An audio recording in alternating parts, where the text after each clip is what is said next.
அன்பானவர்களே, கர்த்தருடைய நாமத்தில் உங்களை மகிழ்ச்சியோடு வாழ்த்துகிறேன். கர்த்தர் உங்களோடு உங்களை ஆசீர்வதிப்பாராக. சீர்வருவும் சிகரந்தொடும்.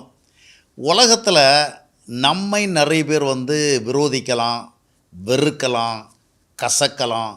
ஆனால் நாம் யாருக்குமே விரோதியாக இருக்கக்கூடாது. கர்த்தரை அறிந்தவர்கள், கர்த்தரை விசுவாசிக்கிறவர்கள், நம்மை வெறுக்க யார் இருந்தாலும் கூட நாம் யாரையும் வெறுக்காதவர்களாக, யாரையும் விரோதிக்காதவர்களாக வாழ வேண்டும்.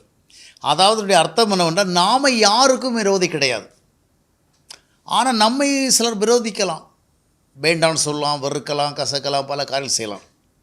ஆனாலும் அவர்களை நாம் வெறுக்கிற, கசக்கிற, அவர்கள் மேல் ஒரு எதிர்விதமான மனநிலை வைத்திருக்கிற இந்த நிலைகளுக்குள்ளே நாம் செல்லக்கூடாது. கர்த்தருடைய அன்பை நம்ம ருசிக்கும் பொழுது மற்றவர்கள் நம்மை வெறுத்தாலும், அதனால தான் பைபிளில் என்ன பண்ணணும், உங்கள் சத்துருக்களை சிநேகியுங்கள். அதனுடைய அர்த்தம் என்னன்னு சொன்னால், நாம் யாருக்கும் விரோதி கிடையாது. சவுல் தாவீதை விரோதியாகவே எண்ணினான். ஆனால் தாவீது ஒருபோதும் சவுலை விரோதியாக எண்ணவே இல்லை. கர்த்தரால் அபிஷேகிக்கப்பட்டவனாயிட்டே, கர்த்தரால் பண்ணப்பட்டவனாயிட்டேன்னு சொல்லிட்டு ஒரு அன்போடு தான் நடந்து கொண்டான். அதுதான் கிறிஸ்தவ வாழ்க்கையிலும். நாம் கர்த்தரை அறிந்திருக்கிறபடினாலே, ஆண்டுடைய அன்பு ருசித்திருக்கிறபடினாலே, நம்மை மற்றவர்கள் வெறுத்தாலும், விரோதித்தாலும், கசந்தாலும், காய்மகாரம் கொண்டாலும் நாம் அவர்களுக்கு விரோதி இல்லை.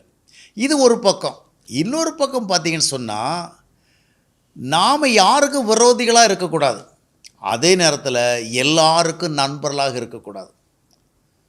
விரோதிகளாக இல்லாமல் இருந்தாலே உடனடியாக நண்பர்களாகத்தான் இருக்கணும், கட்டாயம் கிடையாது.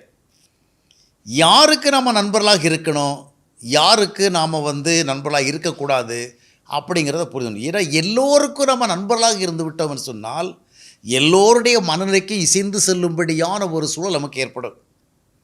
இப்போது ஆகாப் ராஜாவுடைய காலத்தில் யோசபாத் ராஜாவுக்கு பார்த்திங்கன்னா ஒரு பரந்த மனம், ஒரு ஜெனராசிட்டியாக அவருக்கு இருந்தது. அதனால் ஆகாப் தேவனை தேவனுடைய வழிகளில் நடக்கலை, தேவனுடைய சித்தத்தை செய்யலை, தேவனுடைய சட்டத்திட்டங்களுக்கு முக்கியத்துவம் கொடுக்கலை, தேவ பயம் இல்லாத ஒரு மனுஷனாக இருந்தான் என்பது யோசபாத்துக்கு தெரிஞ்சாலும், நாம் ஏன் அவனை கசக்க போகிறோம், நாம் ஏன் வெறுக்க போகிறோம் சொல்லிட்டு அடுத்த எக்ஸ்ட்ரீமுக்கு போய்ட்டு என்ன பண்ணுறான்னா, நான் தான் நீ தான் நான் அப்படி சொல்கிற அளவுக்கு போயிட்டு ரொம்ப க்ளோஸ் ஆகிட்டார். ஆகாபு தேவனுக்கு எதிராக இருக்கிறான். அந்த ஆகாபுக்கு இவன் நண்பராக மாறிட்டால் 2 பேரும் சேர்ந்து ஒரு யுத்தத்துக்கு போவாங்க. அப்புறம் எப்படி தப்பிச்சோம் பிழைச்சோம்னு இவர் தப்பி வந்துடுவார் கர்த்தருடைய கிருபையினால். அப்புறம் தேவனுடைய தீர்க்கதரிசியை அனுப்பி, நீ துன்மார்க்கனுக்கு துணை நின்று கர்த்தரை விரோதிக்கிறவர்களுக்கு ஆதரவாக இருக்கலாமா அப்படிங்கிற மாதிரி எச்சரிக்கப்படுவான். அதனால் சில நேரத்தில் யோசபாத்தை போல் நம்ம எல்லாருக்கும் நண்பர்களாக இருப்போம் அப்படின்னு போயிட்டோன்னா அதில் நிறைய சிக்கல் இருக்கிறது. நாம் யாருக்கும் விரோதிகள் கிடையாது, ஆனால் எல்லாருக்கும் நம்ம நண்பர்களாகி விட முடியாது. எல்லோருக்கும் நண்பர்களாகி விட்டோம் என்று சொன்னால், அதாவது எல்லோரையும் நேசிக்கிறது வேறு, எல்லாரையும் நம்ம நேசிக்கணும். யாருக்கு நாம் நல்லதை செய்யணுமோ அதை செய்யணும், யாருக்கு நம்ம ஆதரவாக இருக்கணும். அவங்க நமக்கு எதிராக இருந்தாலும் கூட நாம் என்ன செய்யணும், அவங்களுக்கு ஆதரவாக இருக்கணும், தீமையை நன்மையினால் வெல்லணும்.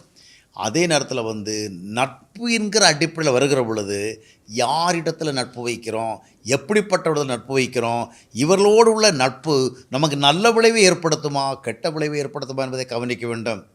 கர்த்தரோடு நட்புறவு இல்லாதவர்களோடு, கர்த்தருடைய வழிகளில் நடவாதவர்களோடு, கர்த்தருக்கேற்ற பாதைகளிலே எந்த விதமான தொடர்பும் இல்லாதவர்களோடு நாம் ரொம்ப ஜாக்கிரதையாக இருக்க வேண்டும். அவர்களை நேசிக்க வேண்டும், அவர்களுக்கு நாம் நல்லதை செய்ய வேண்டும். ஆனால் அவர்களுக்கு நண்பர்களாகி விடக்கூடாது. நண்பர்களாகி விட்டோம் என்றால் நாளைய தினம் அவர்களுடைய வழியிலே நாம் செல்ல நேரிட்டு விடும். அவர்களுடைய தகாதமான காரியங்களுக்கு நாம் உடந்தையாக நேரிடும். அவர்களுடைய தவறுகளை நாம் கண்டுகொள்ளாத போல் நடக்க நேரிடும். எனவே யாருக்கும் விரோதியாக நாம் இருக்க வேண்டாம், ஆனால் எல்லாருக்கும் நண்பர்களாகி விட வேண்டாம் என்ற ஒரு மனநிலையை நாம் சரியாக வைத்துக்கொண்டு சமநிலையோடு வாழ்வதற்கு கர்த்தரை கிருபை சார்ந்து பிரயாசப்படுவோம். கர்த்தர் நம்மை ஆசீர்வதிப்பார்.